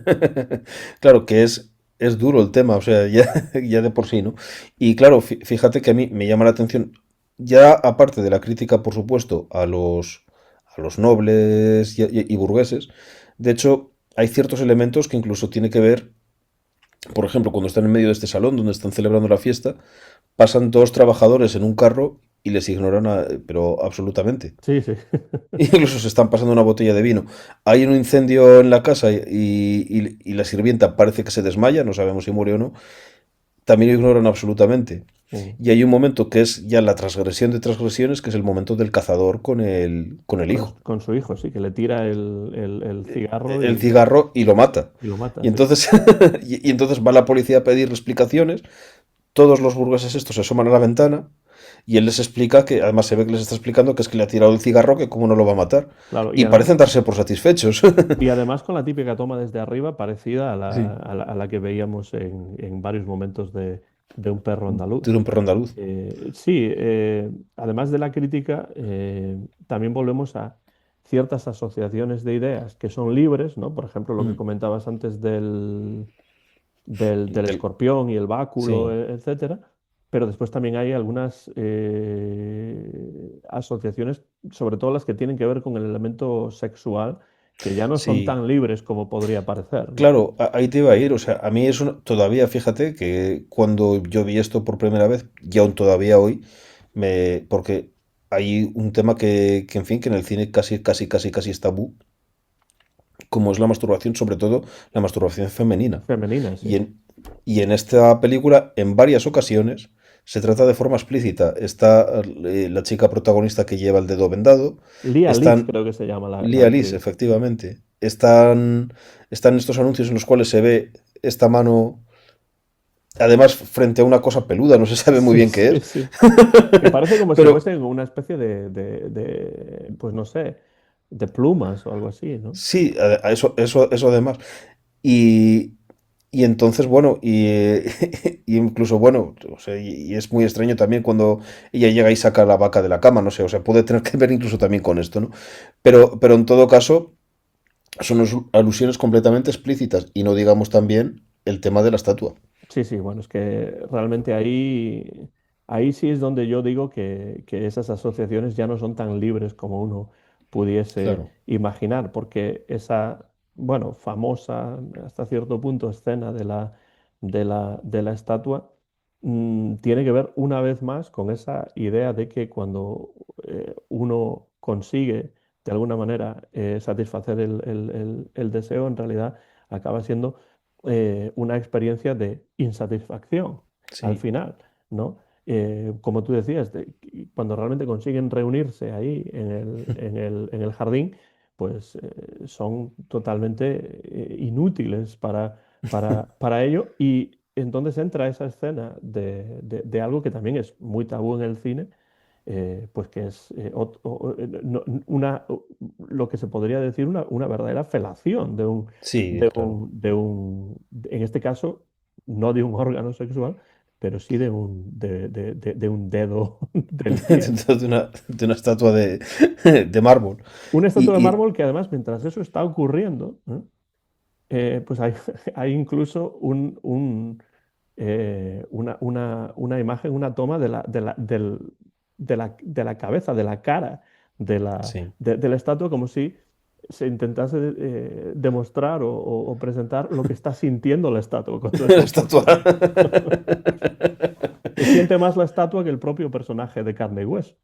Efectivamente. Y luego, este tipo bueno, también es muy interesante el trato que tiene la protagonista con los padres. Porque ella, por una parte, se muestra muy sumisa con ellos, Ujú. pero por otra parte, incluso cuando su amado abofetea a la madre de ella, a ella eso le agrada. Aunque no lo demuestre abiertamente, porque luego ella va a consolar a la madre, ¿no? Pero, pero en el momento dado, de alguna manera, claro, se entiende aquí que los padres son como una especie de figuras represoras respecto Ujú. a ella, ¿no? Es que en Entonces realidad ella, esa es la idea, yo creo, a lo largo de toda la película, la idea de la sí, represión. La sí, represión que puede ser religiosa, que puede tener que ver con la educación, que puede tener que ver con la sociedad, pero que también es una represión sexual mm. muy evidente, ¿no? Incluso fíjate, esto tiene que ver, lo enlazo con el tema del papel que realiza él, porque él sabemos que tiene una misión que no se detalla, que es una misión importante, por eso cuando le detienen los policías y ya se harta de que los policías le lleven por ahí, pues se saca el papel donde se acredita quién es, se lo enseña a ellos y ellos quedan alucinados. Y incluso él cuando se marcha, al ciego este, el que le había insultado, lo primero que hace antes de marcharse es le da una patada y lo tira al suelo, Y ¿no? además sin ningún tipo de razón. Es decir, es No, que, no, de sin mediar nuevo, palabra. la violencia en la película aparece sin realmente ningún tipo de causalidad, ¿no? Lo del Sí. niño al que le disparan y lo matan por su propio padre porque le tira un cigarrillo. Después Al perro, al que patean al al perro al principio. que patean al principio, incluso un escarabajo que hay por ahí, Sí. o también lo pisan y bueno, esto que estás comentando ahora del ciego al que le pega una patada así inopinadamente. O sea, eso sí que es inesperado, ¿no? Pero incluso llegado el caso, cuando este hombre está en pleno intento de idilio con la otra, recibe una llamada del Ministerio del Interior y se va. Y se va, sí, efectivamente. Claro, por eso es esta idea de lo que tú decías de la novela bizantina está muy bien traído y a mí no se me había ocurrido, pero es así porque las novelas bizantinas funcionan de esta manera. Siempre hay algo que impide que algo ocurra y se va retrasando hasta el final, pero en este final ni siquiera ocurre al final. No, no, claro. O sea, ya ves que él cuando se va, luego le acusan de que por su culpa ha muerto un montón de gente, de todo, todas estas cosas, ¿no? Y bueno, y luego él cuando vuelve es que ya, bueno, ya no tiene interés en él, porque ha llegado el director de orquesta, que además hay quien en esto quiere ver una figura de autoridad, Claro, porque bueno, al fin y al cabo no solo es un hombre mayor, es un director. claro. Y dentro de la propia orquesta, el director es una figura de autoridad, con lo cual, Claro, efectivamente. claro. Y, y de hecho, bueno, y ella incluso había hablado antes de los músicos que iban a llegar, con un diálogo que a mí me parece muy gracioso, ¿no? Lo Porque ponemos a no sé cuántos kilómetros del de distancia, micrófono, ¿no? claro, van a hacer menos ruido que si ponemos muchos menos, pero más cerca, ¿no? Tienes razón, hay que reconocérselo, Claro, pero no sé si es no efectivamente. sé si es efectivo o no, pero tienes razón. Sí, sí, sí. Claro, no, no, es. Ahí, en este caso, la lógica es impepinable, Pero bueno, lo que es. es que realmente el absurdo también tiene su importancia. No lo hemos dicho Claro, explícitamente, pero sí. tanto en una película como en otra, la idea del absurdo, Mm. yo creo que también está imbricada en la propia película, ¿no? Hombre, claro, sin duda, es todo el rato. Y bueno, y entonces, claro, ella se va con esta figura de autoridad y es curioso que él lo que hace es comportarse como, pues como un bebé y se va al cuarto de ella, del que si te acuerdas es de donde ella había echado a la vaca esta que estaba en la cama. Que algunos críticos incluso ven en la idea de la vaca que está Mm. tumbada sobre la cama, pues un indicio o una representación de su aburrimiento sexual, incluso dice. Pues es posible, no Podría ser cualquier cosa, pero él se va ahí, podría que es ser. exactamente el Sí. mismo lugar, ¿no? Es el mismo lugar y efectivamente se pone a romper el colchón, a tirar las plumas para abajo y a tirar un arado Sí, que tal vez representa el trabajo, que quiero ver yo, a un obispo que no sabemos de dónde lo saca. Y a una jirafa, y esto es interesante porque precisamente cuando él entra en el grupo surrealista, una de las obras que él se plantea hacer, que es una obra imposible, es una obra que se llama una jirafa, que él llegó a hacer algo parecido, pero fue una jirafa parecida a la que él tira, y vete a saber, incluso puede que igual sea la misma. mm, Y entonces la idea era que se levantasen las manchas de la jirafa y que de allí saliesen cosas surrealistas e imposibles, ¿no? Yo mm. me acuerdo que en una decía, bueno, y si se levanta esta mancha de esta jirafa, aparece una orquesta tocando la obertura de los maestros cantores de Nuremberg. Claro, que eran cosas irrealizables, ¿no? Claro, Pero bueno, en cualquier caso, por eso él tira esta jirafa y por cierto es un elemento que también es muy daliliano, porque Dalí tiene cuadros en los que salen jirafas ardiendo. sí, es verdad, también. Eh, Y después tenemos el epílogo sí. del que ya habías hablado, pero si quieres, antes de hablar del epílogo, hablemos de la música, ¿no? Ya que estás hablando de la orquesta, Sí, del de director de acuerdo. orquesta, y la música no es de Stravinsky, lo cual tanto a ti como a mí No. nos parece una buena idea y una buena elección, aunque a mí me gusta Stravinsky, pero por lo que comentaste Sí, antes, no me parece que claro, sea a mí la mejor también, elección. pero es que aquí aquello no hubiese podido llegar a buen término. O sea, eso Pero no, no los. ¿Qué tenemos en lugar de Stravinsky? Claro, pues tenemos una selección de piezas de música clásica. Yo creo que hay tres que tienen especial importancia, aunque suenan más cosas también. Y luego en un momento determinado también suena un pasodoble al final. Pero las que tienen más importancia son la que suena en el documental, que es precisamente la obertura de las Hébridas de Mendelssohn, Mm, que también aparece brevemente, creo recordar que es cuando van a llegar a la casa de los marqueses estos de X. ujú, Y luego está la que sucede todo lo que es durante la escena de la fiesta, que es la Sinfonía Inacabada de Schubert, el primer movimiento, que justamente toda esta Sinfonía Inacabada está sonando durante todo el rato que es la fiesta y se interrumpe en un momento muy preciso, que es cuando el padre dispara al hijo. ujú. Y luego, por supuesto, una vez más, la muerte de Isolda, ¿no? El Liebestod, que aparece justo todo lo que es la escena del idilio. Ujú. Que además Por supuesto. está utilizada esa melodía de una manera muy efectiva, yo creo, Mm, en esa escena, porque va aumentando la tensión y está muy bien incluida en este caso. sí. E incluso temáticamente, además, representa también lo que está pasando. Sí, la muerte del amor, ¿no? Claro. Y luego habría que mencionar también los tambores de Calanda, que es en esta escena en la que el tipo enloquece. y se pone a tirar cosas, ¿no? Y por supuesto también, claro, todo lo que es la escena final, que también siguen los tambores de Calanda, que es cuando aparece, que es cuando aparece la escena del Marqués de Sade, ¿no? Bueno, el Marqués de Sade es un personaje que ha tenido mucha importancia para Buñuel como para los surrealistas en general. Sí. Y en este caso, bueno, el epílogo es muy breve, Mm. tiene, no sé, dura a lo mejor 3 o 4 minutos y se escucha ese sonido de los tambores repetitivo una y otra vez, boom, boom, boom, ¿no? Y hay una alusión directa, clara, nada escondida a los 120 días de Sodoma Eso. del propio Marqués de Sade, ¿no?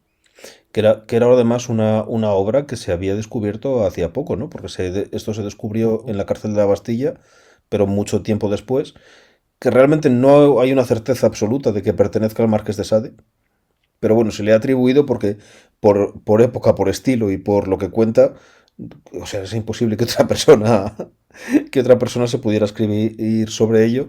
Y luego además, bueno, es también una obra inacabada, porque de hecho de las 4 partes él solo llegó a escribir la primera.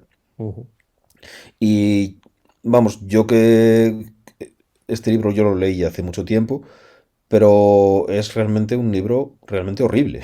ujú, ujú. Y de hecho, casi agradeces que no haya desarrollado las 3 partes restantes, porque claro, la cosa las dejó en esquema, ¿no? Pero la cosa va subiendo en intensidad, va subiendo en intensidad, va subiendo en intensidad. Y bueno, y precisamente este libro tan brutal y que tiene tanto que ver con el elemento de la destrucción, que estamos de acuerdo que están las dos películas, porque al final ya ves que incluso todos estos personajes que se rebelan contra esta sociedad finalmente terminan destruidos de alguna Ujú. forma. Sí, Claro, Buñuel lo incluye al final, pero lo incluye con un elemento que es muy provocador, porque tenemos que el principal protagonista de las 120 jornadas de Sodoma, que es el duque de Blangy, aquí aparece representado con la imagen de Jesucristo. sí, es que eso es algo que ahí es donde realmente ves cómo Buñuel toma estas alusiones y les da un giro Mm. enorme, ¿no? Porque, claro, esa relación, de nuevo, en este caso con la religión, es muy reveladora y sobre todo es muy potente. Y bueno, se entiende en muchos sentidos muchas de las reacciones o sea, no, Mm. evidentemente no se condonan esas reacciones, pero se entiende que hubiese muchísima gente, sobre todo en cierto espectro ideológico, que estaba muy en contra de lo que hizo aquí Buñuel, tanto como para pues actuar de manera vandálica, ¿no? Sí, de hecho, bueno, en el estreno, como habíamos comentado antes, que incendiaron el cine, rompieron, incluso hubo gritos antisemitas, porque creo que entre las personas que estaban existentes, que asistieron, había una mujer que era miembro de la familia Rothschild, si no recuerdo Mm, mal. mm. Y incluso esta señora bajó gritando, es un pogromo, es un pogromo. Y bueno, fue la cosa un desastre y bueno, y cuenta el propio Buñuel que bueno, que lo que sucedió fue que claro, que sí, en un primer momento la policía detuvo aquello, parece que lo frenó, pasaron algunos de los cabecillas de estos grupos de extrema derecha a disposición judicial, pero que casi casi les felicitaron y que después prohibieron la película y fue una prohibición que se mantuvo 50 años. Sí, sí, es que es una película pues de esas que, que estuvieron, como dices, prohibidas durante mucho tiempo, que se convirtió en parte por ello en una película de De culto. culto desde otro punto de vista diferente a lo que ocurrió con Un perro andaluz.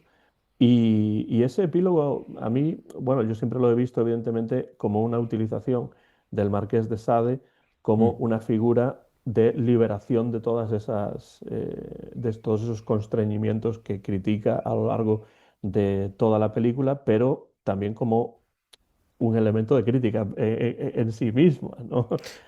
Por Eso es supuesto. lo que hace muy interesante ese epílogo final que uno dice, bueno, ¿para qué es necesario esto? Pues es muy necesario precisamente por eso, porque se ve como una visión de la liberación, pero al mismo tiempo recordando que esas presiones y esas cadenas todavía están muy presentes, ¿no? Bueno, y de hecho sucede una cosa.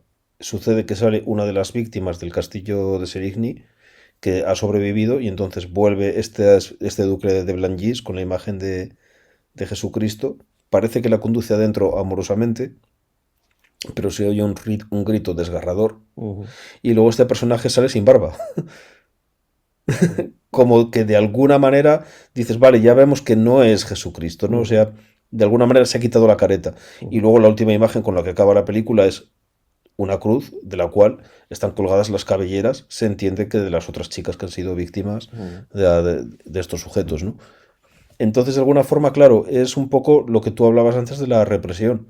La religión aquí se entiende como un elemento represor y la respuesta a esa represión, pues no deja de ser una salida violenta de esto mismo. Claro, es la violencia, efectivamente. Es una violencia para contrarrestar o responder a una represión que es, de alguna manera, psicológicamente e incluso físicamente violenta también, ¿no? Entonces, bueno, la idea de la violencia, evidentemente, está en todo momento Sí. en estas dos películas, en algunos momentos de manera más sutil, en otros momentos de manera más evidente. Y tenemos el título, Archie, l'âge d'or, la edad de oro. ¿Cómo acercarnos a ese título en una película tan complicada como esta, en la que, por ejemplo, el amor se iguala a la podredumbre, en la que pues tenemos muchas imágenes muy contradictorias? El título, en cierto modo, parece contradictorio. Sí, yo, bueno, no sé cómo lo verás tú, yo por lo menos lo interpreto como un título irónico completamente. Sí, claro, claro. Claro, Como porque al el fin y al perro andaluz, cabo, en el que no hay perro ni andaluz, en mm, este caso también hay una ironía, ¿no? claro, está claro, realmente Buñuel te está mostrando lo que es la sociedad de su tiempo. De hecho, hay una imagen que por cierto nos dejamos, que a mí siempre me ha parecido brutal, que es el momento en el que se bajan estos del coche y está la custodia, ¿no? Ujú, Y la custodia la utilizan casi como si fuese un elemento utilitario que se pone en el suelo. ujú. Además, o sea que es elemento más acrílico que ese no puede haber. Claro, Pero claro. bueno, claro. Pero bueno, y además con total indiferencia. O sea que es lo mejor. Luego la vuelven a subir al coche y el coche marcha. O nos hemos dejado otras imágenes como la del violín pisoteado. Pisoteados, sí. O sea, es que Sí, hay múltiples, ¿no? Imágenes. sí, Una película que dura poco más de una hora, pero está llena de imágenes que son icónicas en la sí. filmografía de Buñuel y en algunos casos, como ya decíamos antes, en el imaginario de la historia del cine. Claro, entonces, bueno, volviendo a todo esto, que bueno, por eso rescataba yo estos elementos, al final Buñuel nos está, en el fondo es un documental. Mm, Porque Buñuel nos está mostrando la sociedad en la que él vive y la sociedad con la que él está en desacuerdo mm, y la sociedad que él quiere subvertir. mm, Entonces, claro, por eso este título de la Edad de Oro, porque esa Edad de Oro no, para él no es una Edad de Oro, para él es una edad podrida realmente. Entonces, claro. claro, yo creo que claramente va por ahí. Y es una edad, además, en la que no se pueden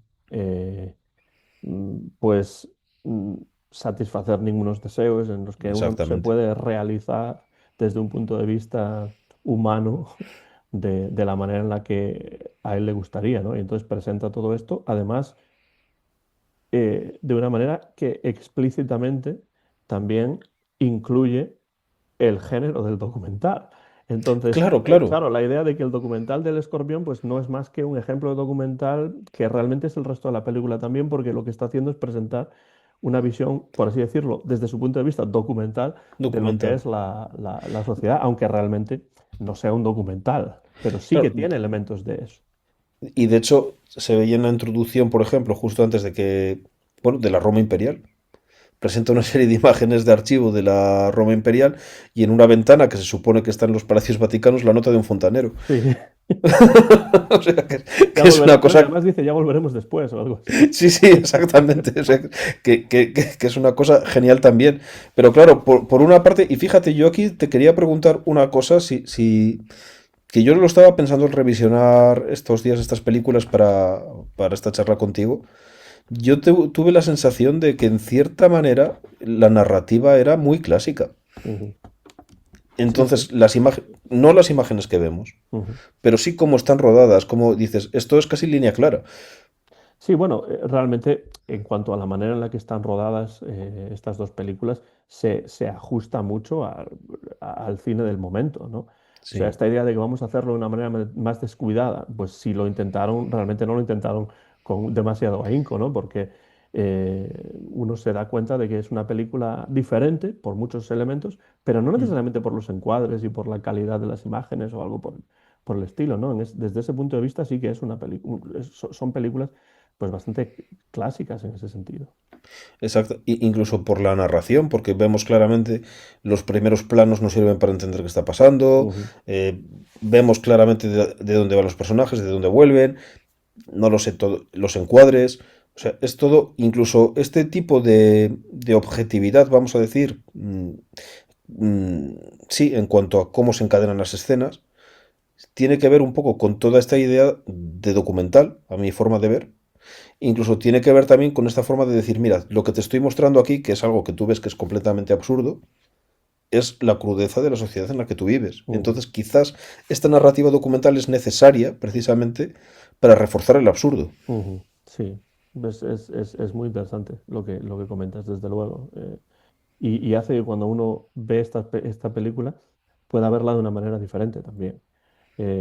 Diferente incluso a lo que el propio Buñuel o Dalí pues, querían hacer con la película, porque una cosa es lo que uno quiere hacer y otra cosa es lo que después acabe haciendo o como nosotros Claro, eso lo efectivamente. recibamos, ¿no? Eh, bueno, hay dos cosas que quería preguntarte para ir cerrando la conversación, Archie. Una de ellas es qué elementos de estas dos películas tú ves que después se reproducen en el resto de la filmografía de Buñuel, que sé que es una filmografía que tú tienes, como yo también, en gran estima. Pues te diría que es que no igual con esta concentración, Mm. vamos a decir, porque aquí, claro, es como si de alguna manera te lo tomases en una píldora. Sí, es como un cubito Claro, o sea, sí, bullón, ¿no? Como un, sí, un Buñuel en cubito, esta pastilla, ¿no? sí, un cubito de sopa de esos, ¿no? Pero te diría que mucho de ello y prácticamente todo, porque bueno, si vamos pensando, esta fiesta, por ejemplo, de los aristócratas, en el fondo la tenemos también en... ay, ¿cómo se llama esta hombre ahora que se me... Qué rabia me da que se me vayan estas cosas. En esta en la que no pueden salir de la casa, ¿cómo se llama? Que ya El la rodó ángel en México. En El exterminador, Ángel Exterminador, sí, el exacto. ángel exterminador, exacto. Es el mismo elemento. La música de Wagner está, por supuesto, en varias de estas películas. La crítica a la religión y la subversión de la misma está, por ejemplo, en La Vía Láctea. Sí, y bueno, y la crítica a todo lo burgués En El discreto en el encanto de la discreto encanto burguesía. de la burguesía, por ejemplo. Bueno, el deseo, pues es algo que aparece en Es, todas las en películas todas. de Buñuel de De, diferentes maneras. Viridiana es un ejemplo clarísimo claro. de esto. Y E además, en inclu- el caso de Viridiana es incluso un ejemplo de lo que ocurre en la Edad de Oro, que no se puede consumar de ninguna claro, manera efectivamente. ese deseo. E incluso te diría más personajes como Viridiana o por otra parte Nazarín, que son dos personajes que son personajes muy obstinados, pero a la vez muy reprimidos. De alguna manera algo tienen que ver, son un poco como un espejo de estos otros personajes que vemos Ujú. aquí, ¿no? Porque estos son personajes que sí que de alguna manera están transgrediendo todo el rato todo, pero estos otros realmente por todo lo contrario, por obstinarse tanto en seguir aquellos valores con los que ellos han sido educados, terminan siendo personajes también muy desgraciados. Personajes sin nombre, además, en estas dos Sin nombre, películas, eso ¿verdad? es. Porque me da la sensación Sí. de que son personajes tipo, en cierto sentido, ¿no? Que Sí, pudiesen, de alguna manera, representar a cualquiera. todas esas cosas que él Sí, quiere, que Buñuel quiere representar, pero que podrían ser, pues, cualquier ser humano realmente, ¿no? sí. Estoy muy de acuerdo con esa afirmación.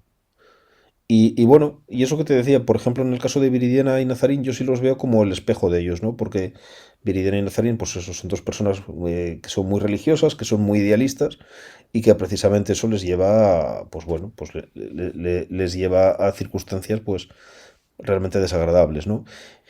Y, y en fin, y en definitiva sí, o sea, yo creo que es un poco, so- vamos a decir que estas dos películas son como todos los elementos que Buñuel Mm. va a desarrollar a lo largo de toda su filmografía, pero concentrados en lo que tú decías, en Claro. 80-90 minutos. Y que además después afinaría esas críticas, ¿no? Por ejemplo, en Viridiana la Claro, crítica es más a la caridad cristiana, por ejemplo. sí, Pero aquí en esta película es una crítica pues realmente que lo concentra prácticamente todo en, como claro, dices, ¿no? En estos dos, bueno, un cortometraje y algo que podremos decir un mediometraje quizá, ¿no? Porque sí, no llega a la hora y media, pero bueno, quizá se puede considerar un largometraje en comparación claro. con un perro andaluz. Y bueno, ya que tienes ahí sobre la mesa, creo que tres libros, Mm. Archie, recuérdanos cuáles son Sí, y con pues eso mira, podemos terminar la conversación.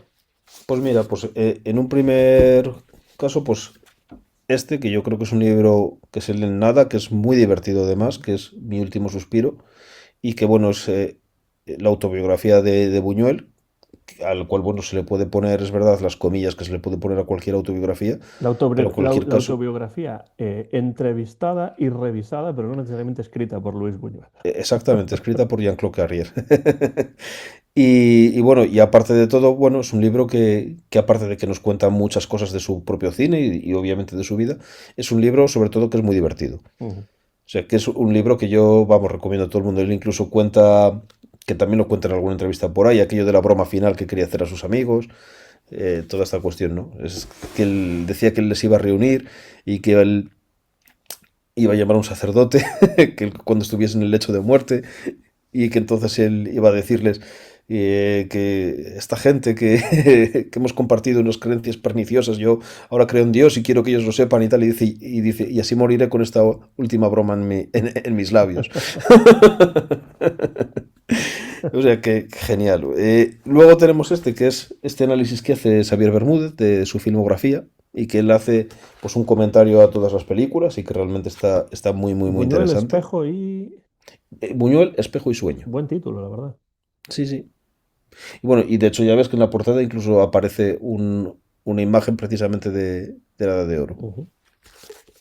Y luego este otro que tengo aquí, pues es una recopilación de los Ujú. escritos de Luis Buñuel. No sé si ahora habrá alguno que esté más completo, que haya más que suban aquí, pero No sé si bueno, está más completo o no, pero sé que hablábamos de esto antes de empezar a grabar. En Cátedra, en Letras Hispánicas, esa sí. colección más de bolsillo Mm, y negra, la cubierta y contracubierta de color negro, ahí también hay una selección de los textos mm. literarios de Buñuel. Y bueno, y aquí están los poemas, hay algunos guiones, hay críticas cinematográficas, por Sí, ejemplo ujú. aquí hay una que hace Metrópolis. Está el Debe guión, de ser más o menos el mismo contenido que el sí, que yo conozco de Cátedra, sí. supongo que sí, está el guión de Un perro andaluz, hay un guión también de una película que no llegó a hacer, que es un guión que a mí me parece muy interesante, que además tiene elementos cervantinos, por cierto, que se llama Ilegible hijo de flauta. Y bueno, y es un libro que lo he dicho, que está muy, muy, muy bien para darse una idea del Buñuel literato que no llegó a ser. Y porque, bueno, porque al final quedó en estos escritos y no se dedicó a ello más durante su vida y ya se pasó al cine. Pero que sin embargo, en estos escritos también vemos muchos elementos que tienen relación con su cine. Y muchas imágenes que luego va a desarrollar en su cine, ¿no?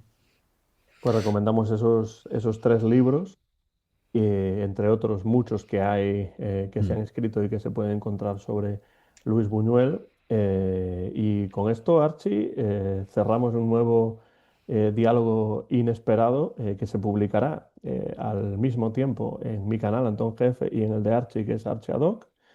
Y por supuesto, si ustedes tienen algún tipo de comentario, dejen por la parte de abajo esos comentarios y nosotros aquí en la parte de abajo sí entraremos en conversación con ustedes, ya sea en el canal de Archie o ya sea en el mío. Como siempre, Archie, un placer siempre que tengo una cita para grabar o conversar sobre algo contigo y continuaremos, no vamos a decir con qué Claro, con más diálogos inesperados, porque para eso son inesperados efectivamente.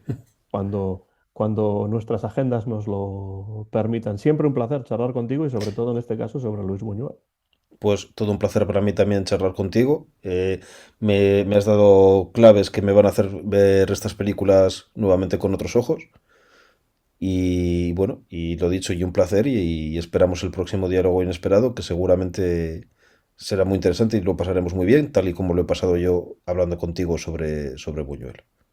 Y con esto terminamos y animamos, invitamos a la visión tanto de Un perro andaluz como de La Edad de Oro, que por cierto hubo después un programa de televisión en los años 80 en televisión española que se llamaba precisamente La Edad de Oro. No estoy seguro de si es alusión a la película de Buñuel o no, pero es posible que sí. Pero en todo caso invitamos a que ustedes vean estas películas, así como todas las demás de la extensa y siempre interesante filmografía de Luis Buñuel.